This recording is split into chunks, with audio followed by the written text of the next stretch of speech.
ಎಲ್ಲರಿಗೂ ನಮಸ್ಕಾರ. ನಾನು ಪ್ರೇಮ. ನಾನಿವತ್ತು ಗ್ರೀನ್ ಮಸಾಲೆನ ರುಬ್ಕೊಂಡು ಚಿಕನ್ ಸಾಂಬಾರನ್ನ ಮಾಡೋದು ಹೇಗೆ ಅಂತ ತೋರಿಸ್ತೀನಿ ಫ್ರೆಂಡ್ಸ್. ಅದಕ್ಕೂ ಮುಂಚೆ ನನ್ನ ಚಾನಲ್ನ ಯಾರೆಲ್ಲ ಸಬ್ಸ್ಕ್ರೈಬ್ ಆಗಿಲ್ವೋ ದಯವಿಟ್ಟು ಲೈಕ್ ಮಾಡಿ, ಶೇರ್ ಮಾಡಿ, ಸಬ್ಸ್ಕ್ರೈಬ್ ಮಾಡಿ, ಹಾಗೆಯೇ ಬೆಲ್ ಐಕನ್ ಮೇಲೆ ಕ್ಲಿಕ್ ಮಾಡೋದನ್ನು ಮರಿಬೇಡಿ ಫ್ರೆಂಡ್ಸ್.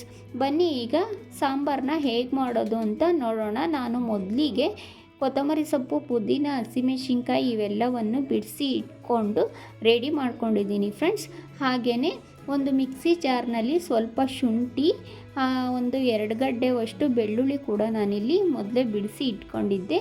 ಬೆಳ್ಳುಳ್ಳಿ ಕೂಡ ಹಾಕೋತಿದ್ದೀನಿ. ಒಂದು 8ರಿಂದ 10 ಹಸಿಮೆಣಸಿನ್ಕಾಯಿ ಕೂಡ ನಾನು ಹಾಕೋತಾ ಇದ್ದೀನಿ. ಖಾರಕ್ಕೆ ಎಷ್ಟು ಬೇಕೋ ಅಷ್ಟು ನೋಡಿಕೊಂಡು ನೀವು ಹಸಿಮೆಣಸಿನ್ಕಾಯಿನ ಹಾಕೋಬೇಕು ಫ್ರೆಂಡ್ಸ್.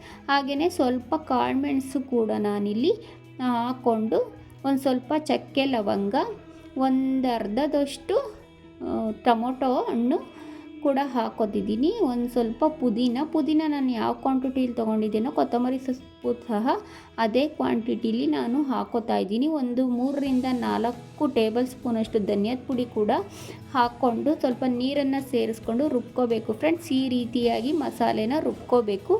ನೋಡ್ತಾ ಇರ್ಬೋದು ನೀವು, ಈ ರೀತಿಯಾಗಿ ನಾನು ರುಬ್ಕೊಂಡು ಇಟ್ಕೊಂಡಿದ್ದೀನಿ. 1.5 kg ಆಗುವಷ್ಟು ಚಿಕನ್ ಕೂಡ ನಾನಿಲ್ಲಿ ತೊಗೊಂಡಿದ್ದೀನಿ. ಒಂದು 3ರಿಂದ 4 ಸರಿ ನೀರಿನಿಂದ ಚೆನ್ನಾಗಿ ತೊಳೆದು ಇಟ್ಕೊಂಡಿದ್ದೀನಿ.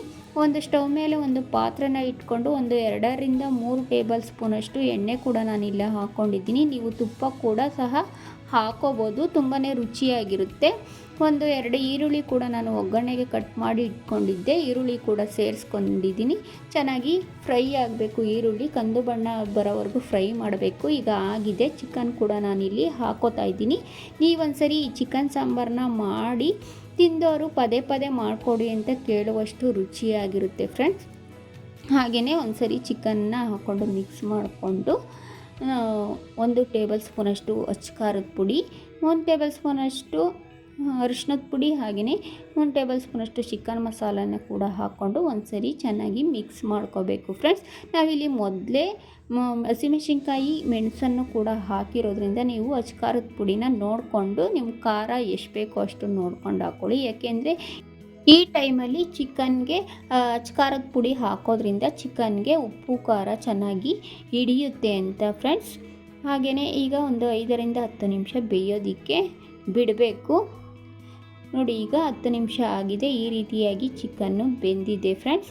ಹಾಗೆಯೇ ನಾನಿಲ್ಲಿ ಒಂದ್ಸರಿ ಮಿಕ್ಸ್ ಮಾಡಿಕೊಂಡು ರುಬ್ಬಿಟ್ಕೊಂಡಿರುವಂತಹ ಮಸಾಲೆನ ಸೇರಿಸ್ಕೊತೀನಿ ಫ್ರೆಂಡ್ಸ್. ನೀವು ಇದಕ್ಕೆ ನೀರನ್ನು ಸೇರಿಸ್ಕೊಂಡೇನು ಈ ರೀತಿಯಾಗಿ ಗ್ರೇವಿ ಥರನೂ ಕೂಡ ಮಾಡ್ಕೋಬೋದು. ತುಂಬಾ ಚೆನ್ನಾಗಿರುತ್ತೆ. ಮುದ್ದೆಗೆ, ಅನ್ನಕ್ಕೆ, ಚಪಾತಿಗೆ ತುಂಬಾ ಎಲ್ಲದಕ್ಕೂ ಚೆನ್ನಾಗಿರುತ್ತೆ ಫ್ರೆಂಡ್ಸ್. ನಮ್ಮ ಮನೇಲಿ ಸ್ವಲ್ಪ ಜಾಸ್ತಿ ಜನ ಇರೋದ್ರಿಂದ ನಾನು ನೀರನ್ನು ಹಾಕ್ಕೊಂಡು ಮಾಡ್ಕೋತಾ ಇದ್ದೀನಿ. ನೀವು ನಿಮ್ಮ ಮನೇಲಿ ಎಷ್ಟು ಜನ ಇದ್ದಾರೆ ಅಂತ ನೋಡಿಕೊಂಡು ನೀರನ್ನು ಸೇರಿಸ್ಕೊಂಡು ಮಾಡ್ಕೊಳ್ಳಿ. ಇಲ್ಲ ನಮಗೆ ನೀರು ಬೇಡ, ನಾವು ಹಾಗೇ ಮಾಡ್ಕೋತೀವಿ ಅಂದರೂ ಸಹ ನಾನು ಮಾಡ್ಕೋಬೋದು ಫ್ರೆಂಡ್ಸ್. ನೀವೊಂದ್ಸರಿ ಈ ರೆಸಿಪಿನ ಟ್ರೈ ಮಾಡಿ ಹೇಗೆ ಬಂತು ಅಂತ ನನಗೆ ಕಮೆಂಟ್ ಬಾಕ್ಸ್ನಲ್ಲಿ ಕಮೆಂಟ್ ಮೂಲಕ ತಿಳಿಸಿ. ಹಾಗೆಯೇ ಈಗ ರುಚಿಗೆ ತಕ್ಕಷ್ಟು ಉಪ್ಪನ್ನು ಕೂಡ ನಾನಿಲ್ಲಿ ಹಾಕೋತಾ ಇದ್ದೀನಿ. ಉಪ್ಪನ್ನು ಹಾಕ್ಕೊಂಡು ನನಗೆ ಎಷ್ಟು ಬೇಕೋ ಅಷ್ಟು ನೀರನ್ನು ಕೂಡ ಹಾಕ್ಕೊಂಡು ಒಂದ್ಸರಿ ಮಿಕ್ಸ್ ಮಾಡಿಕೊಂಡು ಒಂದು 15ರಿಂದ 20 ನಿಮಿಷದವರೆಗೂ ಒಂದು ಮುಚ್ಚಳವನ್ನು ಮುಚ್ಚಿ ಬೇಯೋದಕ್ಕೆ ಬಿಡ್ತೀನಿ ಫ್ರೆಂಡ್ಸ್. ನೋಡಿ, ಇವಾಗ ಆಗಿದೆ. ಚಿಕನ್ ಸಾಂಬಾರು ಎಷ್ಟು ಚೆನ್ನಾಗಿ ಕುದೀತಾ ಇದೆ. ನನಗೆ ಎಷ್ಟು ಬೇಕೋ ಅಷ್ಟು ನೀರನ್ನು ನಾನು ಹಾಕ್ಕೊಂಡಿದ್ದೀನಿ. ನಿಮಗೆ ಎಷ್ಟು ಬೇಕೋ ಅಷ್ಟು ನೋಡಿಕೊಂಡು ನೀವು ಮಾಡ್ಕೊಳ್ಳಿ. ಎಷ್ಟು ಚೆನ್ನಾಗಿ ಈ ರೆಸಿಪಿ ಬಂದಿದೆ ಫ್ರೆಂಡ್ಸ್. ನೀವೊಂದ್ಸರಿ ಟ್ರೈ ಮಾಡಿ. ಇವತ್ತಿನ ವ್ಲಾಗ್ ಇದಾಗಿರುತ್ತೆ. ನನ್ನ ವಿಡಿಯೋ ಯಾರಿಗೆಲ್ಲ ಇಷ್ಟ ಆಗಿದೆ ದಯವಿಟ್ಟು ಲೈಕ್ ಮಾಡಿ, ಶೇರ್ ಮಾಡಿ, ಸಬ್ಸ್ಕ್ರೈಬ್ ಮಾಡಿ, ಹಾಗೆಯೇ ಬೆಲ್ ಐಕನ್ ಮೇಲೆ ಕ್ಲಿಕ್ ಮಾಡಿ ಅಂತ ಹೇಳ್ತಾ ಮತ್ತೊಂದು ಹೊಸ ವಿಡಿಯೋದೊಂದಿಗೆ ಸಿಗ್ತೀನಿ. Thank you.